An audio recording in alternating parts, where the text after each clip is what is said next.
6e journée du calendrier de l'Avent. Aujourd'hui, je vous amène dans l'Ouest canadien déguster un single malt de la distillerie de la vallée d'Okanagan.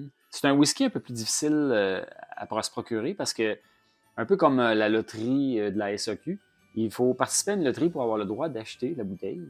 La distillerie de la vallée d'Okanagan font d'excellents produits artisanaux, et dont celui-ci. Donc, le whisky s'appelle The Laird of Flintry. Laird of Flintry, c'est un personnage de la Deuxième Guerre mondiale important au niveau là, de l'Ouest canadien. C'est le capitaine James Cameron Dunn Waters, euh, qui se faisait surnommer le Laird of Flintry. Donc, c'est un single malt hyper rond. Comme single malt, c'est sincèrement, il bat 75% des single malt d'Écosse. Au niveau de la complexité, c'est tellement agréable comme arôme puis comme saveur. Et je l'ai eu, ça fait pas tant longtemps, puis je suis en train de dévorer cette bouteille-là parce que c'est. Je savais pas qu'on pouvait faire des aussi bons single malt. C'est vraiment, vraiment incroyable. Donc, au nez, on a une belle complexité. C'est un petit peu herbal, fruité, rond, comme des beaux caramels, comme des confits, mais dans ce single malt-là, la balance entre le petit côté herbal et la rondeur est parfaite.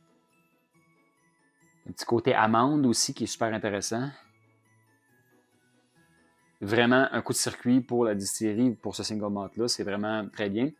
Ils disent petite quantité, mais c'est quand même 5000 bouteilles. Donc, j'ai la bouteille numéro 258 sur 5000. Et surprenamment, les 5000 bouteilles se sont écoulées très rapidement. C'est la 10e édition de leur Laird of Flintry, qui est un whisky annuel. Donc, je vous suggère vraiment d'aller visiter le site web de cette distillerie-là pour être au fait de la prochaine édition lorsqu'elle va être disponible. Coup de cœur assuré, 100%, ça valait la peine. On plonge.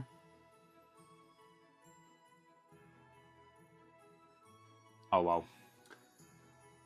Le chêne se présente d'une belle rondeur. Il y a un petit côté guimauve, léger, là. Beau petit côté comme belle vanille sucrée, avec une belle petite complexité au niveau des herbes, des épices, au niveau des.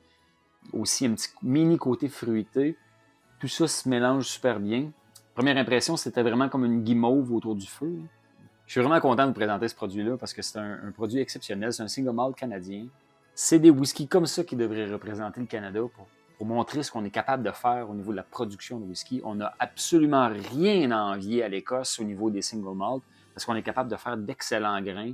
On est capable de malter notre grain comme personne et on est capable de faire d'excellents whisky, tant au niveau du vieillissement qu'au niveau de l'assemblage. Je ne peux pas vous recommander plus que ça d'essayer un Laird of Flintry si jamais vous avez la chance de mettre la main sur un. Et les autres produits de la distillerie de la vallée d'Okanagan valent la peine d'être découverts.